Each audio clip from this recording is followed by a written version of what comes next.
Today, we actually have Brave Q&A. And actually, I took a bunch of questions that I've been asked. Really, what happens after 40? What happens after 50? What's the best ways to get in shape?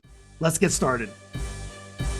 Welcome back to another episode of the Brave Today podcast. This show is going to encourage, challenge, and maybe even provoke you to step outside of your comfort zone and take more action to better improve yourself and your health. Listen, I'm your host, Mark Avens, in this crazy upside down world that just keeps pushing a narrative for people like you and me to become softer and weaker and sicker and unhealthier and more dependent than ever. The goal and intent of the show is to help you navigate it so that you can become braver today than you were yesterday.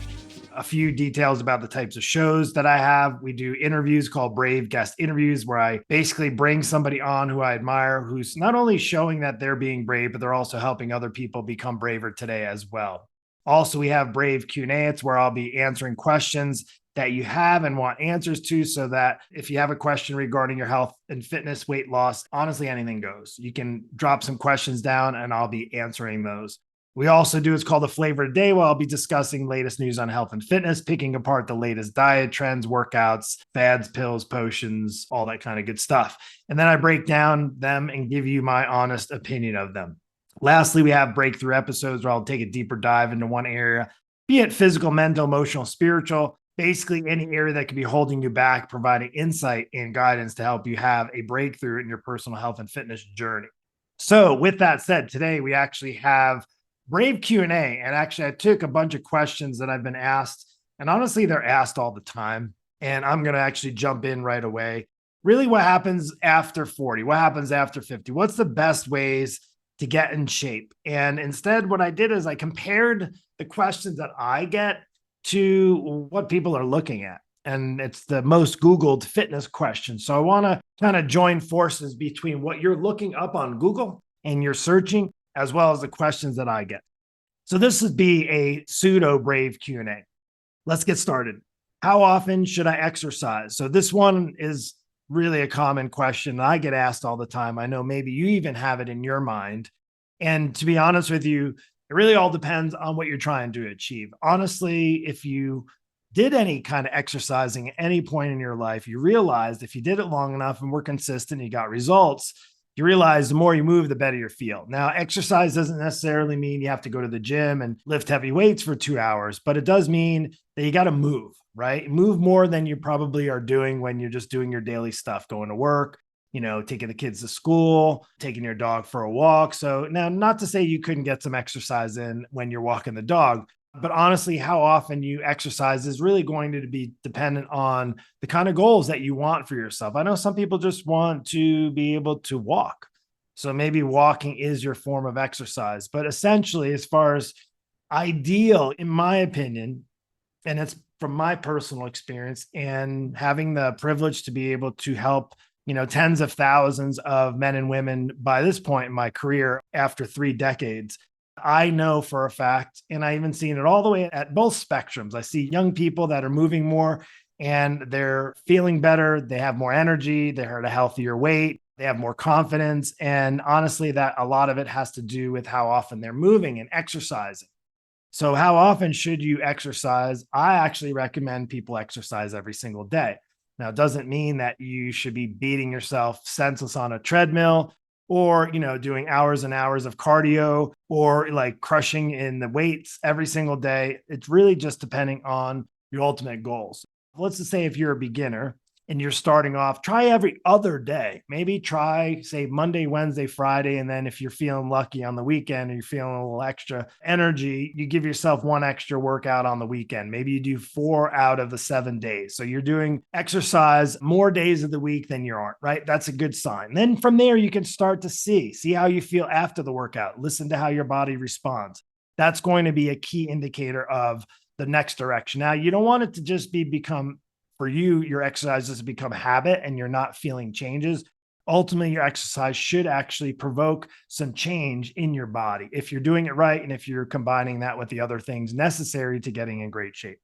All right, so that was how often. So ultimately, beginners 3 to 4 times a week. You start getting more in shape, and that might take 6 to 8 weeks. It might even take you 6 to 8 months. The bottom line is you just need to be very consistent. So if you're consistent 3 days a week and that's all you can do, that's fantastic. 3 days a week is perfect. If you can do something every single day, fantastic. You should do something every single day and exercise. So should is really how much exercise should you do based on your goals. And as your goals grow, and I hope they do, I hope you improve and want to improve even more and get better and want to even get more in shape because you're able to be more independent and more strength and you have more confidence and more endurance. Those are all things that are going to be indicative of the amount of exercise you do. Number two, how long should my workouts be? So, how long should your workouts be? This is a good question. It goes back and forth. Is it even worth it if I can only do 20 minutes of the gym? And honestly, yes.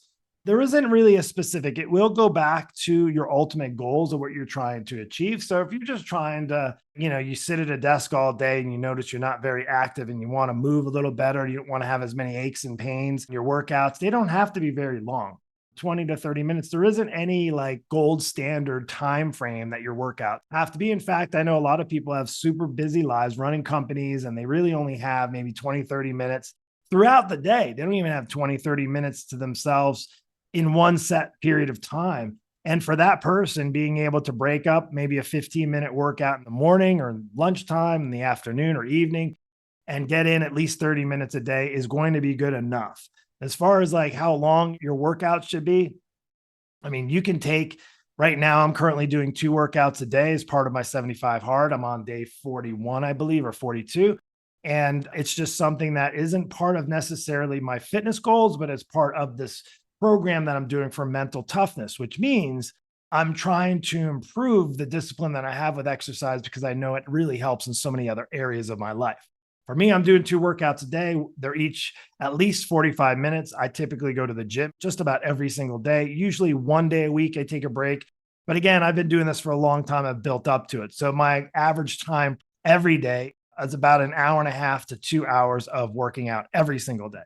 Now, again, if you're a beginner, I wouldn't recommend that. But as far as you getting started, how long your workouts should be really just going to be depending on what your schedule is, how much time you have. And then you got to like really be ruthless about your time. If it takes you 25 minutes to get to the gym and you only have like an hour and it takes you 25 there and 25 back, and you have 10 minutes to work out, it's probably not going to be very feasible. That way, somebody like yourself would probably be best suited to more of a home program where you're able to just get it in and get it done and move on with your day. So 30 to 40 minutes, 20 to 30 minutes, you can go up from there and then you can challenge yourself. Really doesn't necessarily matter how long your workouts are. It's more important what you're doing in the time that you do work out. So that hopefully that makes sense. Okay, here's a good question that comes up.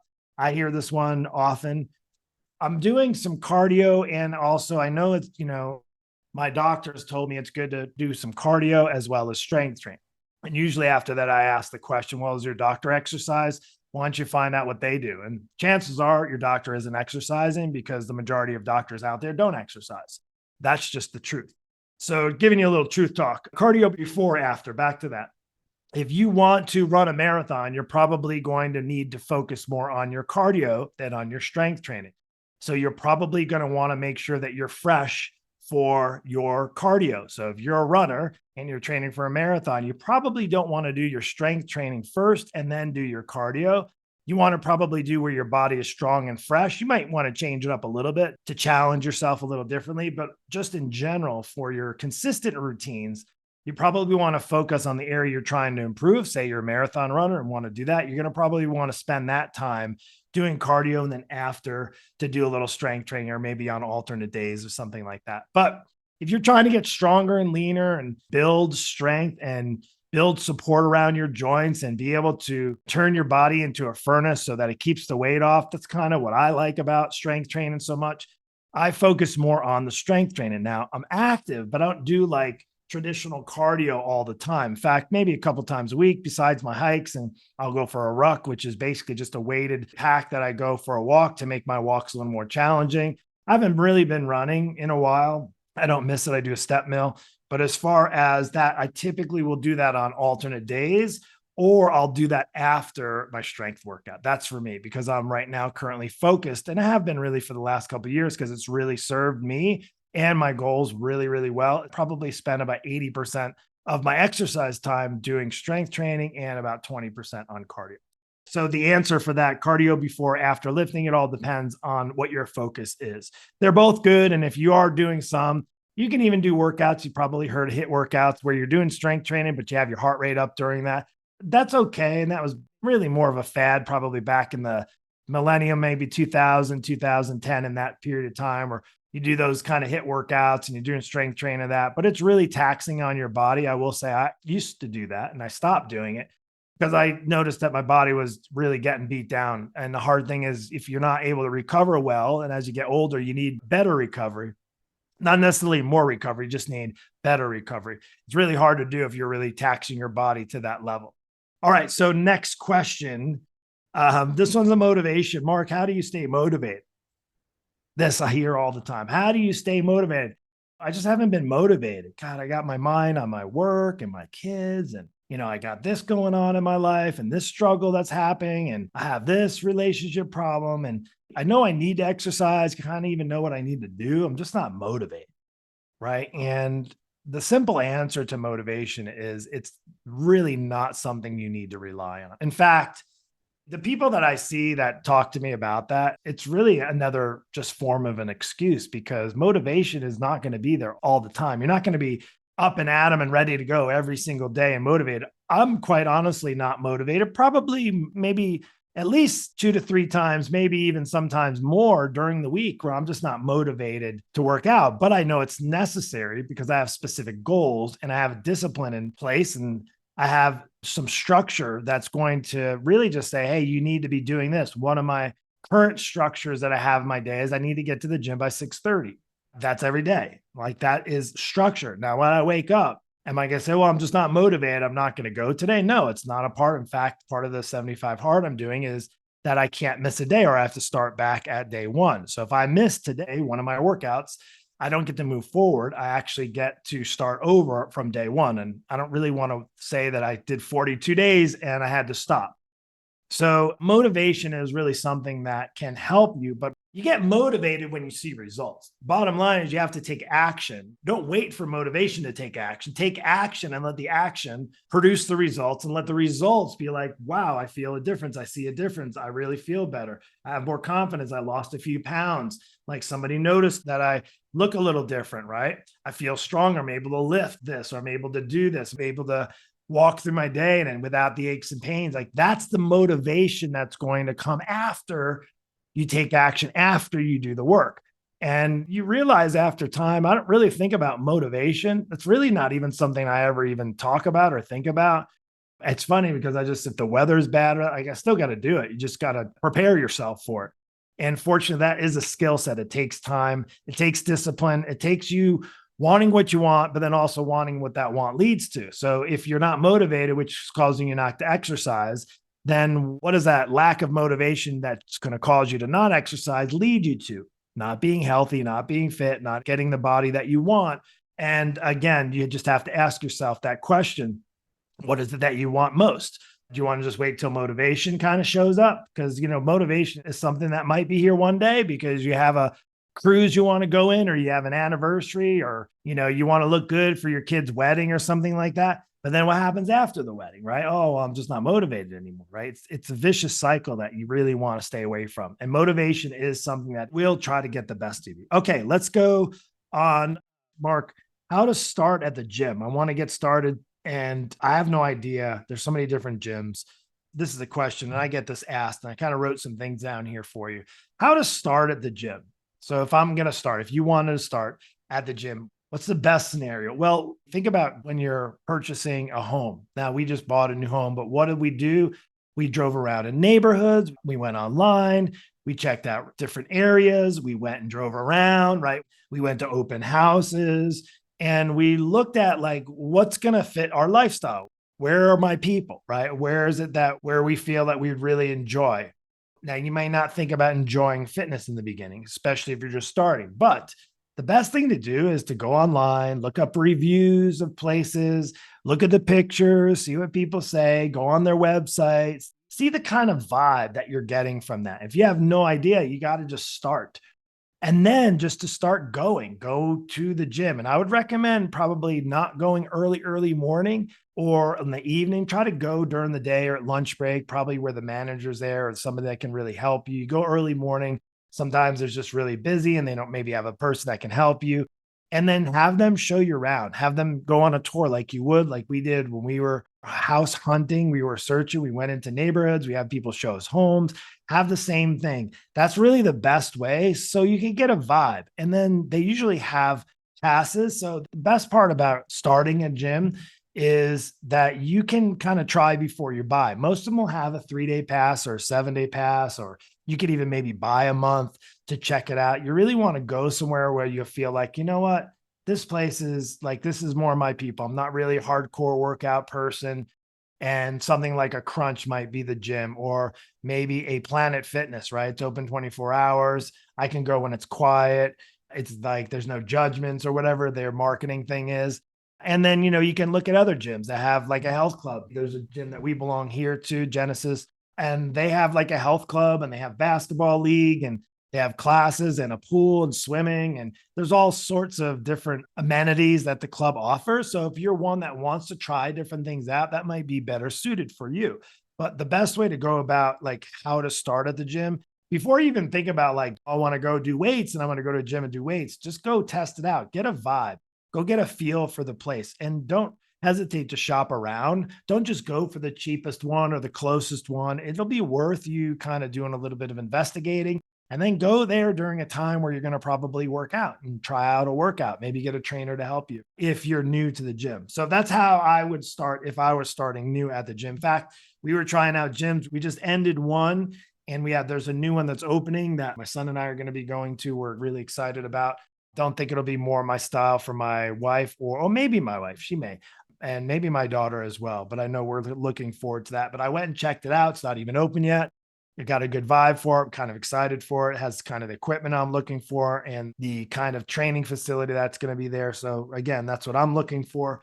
And I think that should be kind of from there. If you happen to actually have a place and you're kind of want to ask me a question, hit me up, reach out, ask me a question. You can shoot me a message, info@avonsfitness.com, and I'd be happy to answer a question if you have, or you say, hey, what about this gym? I'm checking this out. What are your thoughts on this? And I've done a lot of training in a lot of gyms around the country in different places, a lot of more box gyms, the cookie cutter type, the corporate and the health clubs and the YMCAs and all those. So I have a bit of experience with all of those. And I know they're continuing to open different ones, which is pretty cool. But essentially, there's only so many ways that you'll be able to work out and so many ways for a gym to offer equipment and offer a place for you to get your exercise on. So good. Let's go. And this is a really, really good one. Should my kids lift weights? So a question sometimes asked is, should I get my kids into lifting weights? And I would say absolutely, at all ages. And you're like, oh, what are you, like 5 years old, go lifting weights? Yes, but on their level. So again, do I think that they're going to probably even be allowed to go to any gym at 5 years old? No. But can you show them down on the floor and learn how to do a little routine while your 5-year-old is wanting to play with you? You can go outside and have them try out some push-ups and maybe even doing some squats and even try to do a plank. You'll be surprised when our kids were little. Now they're 18 and 20. But when our kids were little, because it was my lifestyle and also my profession, we had times where our kids did exercise with it. It was fun. It wasn't like anything rocket science. We had them do some fun things and be moving and active. And fortunately, our kids were active and outdoors often at the beach and skating and surfing and playing sports and those types of things. But, and they're kids, and this might not be the answer to the question that this person has. But as far as like maybe structured exercise, you got to realize something with children is they go through a growth and development phase, and there's like two peaks. And I can't remember the date. It's been a while since I actually studied this because I don't work with kids necessarily or teenagers. I have a lot in the past, and I actually did get formal training working with student athletes, teenagers, athletes in that level. But as far as lifting weights go, you got to realize when they go through, there's a first development. I believe that's in like the 12 to 13 age range. I know it varies a little bit between boys and girls. But then also there's another one, I think between 16 and 17 or around this, there's like a second growth. You really want to be careful with that because their bones are typically when they're growing, their muscles are trying to catch up. That's definitely more of a risk when it comes to lifting weights. But you could start doing body weight training at any age. And then as those kind of growth spurts come, then you can just kind of learn, or would be a good idea not to not have them do anything, but to understand that there's going to be some different things that are going to be better for them than necessarily lifting weights, like flexibility, strength training, meaning flexibility, working on mobility, flexibility, doing things like yoga, that sort of stuff, particularly during those growth phases, soft tissue work, and so forth. Lifting weights, so back to the original question, after those growth phase, like for my kids, they both started probably when they were teenagers. Like I know a little bit here and there as far as like doing some weights and strength training. We owned a gym when our kids were little, but then after that, probably now my son's 20. So probably last maybe 3, 4 years, 5 years. So 14, 15, he had an unfortunate injury senior year in high school. He tore his ACL, and then he really realized that he could either sit around and just wait for it to heal, or he can actually do something other. And he figured out a way to work around that limitation of having the injury. He got into the gym, and that really kind of skyrocketed his interest. And then my daughter as well kind of just followed suit, saw the benefit from our family, and she started working at the gym, felt really good, energy, strong confidence, all that type. And she started like early teens as well. So that would be my, just based on my personal experience. Ultimately, though, if you don't know what you're doing, see, they fortunately had dad who knows what he's doing in the gym, because that's what I've done and I've coached people to do and have helped over the years. So they had kind of the ace in the hole where they had their dad to help them. If you don't know how to, you better make damn sure that you get somebody that understands lifting weights and working with kids, not just because they're super fit or because they're a coach. And that's the hardest part. When they do decide to lift weights, who are you going to trust? So you can just let them watch YouTube videos and figure it out on their own, or are you going to actually get them some help? Fortunately, now in our program, we actually work with entire families. So we have that built into our Brave coaching program. And it is something that is a valuable benefit. We're not just getting our clients in great shape, but our coaches are also teaching a skill set that they can learn and pass on to generations, understanding how to exercise, how to strength train, weight train, and all those types of things. All right. So next question. I think we have time for one or two more. I have a good amount here left. What are the best exercises for fast results? Or is there a single best exercise for fast results? So I'm not sure if the fast results mean like for weight loss, for strength, but I can tell you best exercise for fast results. And I've been doing this and I've done everything. I've done classes. I used to teach classes. I've done cardio, trained people for marathons. We used to own a gym that did more functional training, and we did more of that kind of stuff. I've also rehabbed people back into kind of sports and training. But as far as best exercise for fast results, hands down, now that I'm 51 and I've really tried just about anything and everything, did the HIIT training. We've done all kinds of different stuff, body weight training, strength training with weights, and really honestly, exercise for best results are really going to be in the strength category. And I say the strength category, meaning where you're going to build strong body. You're going to build a stronger body. You can start off with body weight training, from there to build into resistance training, whether you're using bands or kettlebells or weights or free weights or machines. I can tell you without any kind of doubt, strength training is going to be your best exercise for fast results. Now, even if you like to run, you strength train, you're going to become a better runner. You do any kind of sports, you're into pickleball now, and you're a little bit older, strength training is going to be great for pickleball. You like to ride a bike. Well, biking is great and do that. But strength training is going to help you with biking. You play golf, strength training is going to help you hit the ball further, right? You want to go hiking, strength training is going to help you become a better hiker. Your grandparent, strength training is going to help you, and it's going to get you results. And what's going to be valuable for strength training is that you're going to see the results from that, and it's going to be in real life. And all those things that I just mentioned, they're going to help you quicker than any other really form of exercise. There isn't really one single way, but if you could focus your attention on strength, and also the stronger you're on, the more lean muscle you have, the actually more calories you're going to burn too throughout the day. Your resting metabolism.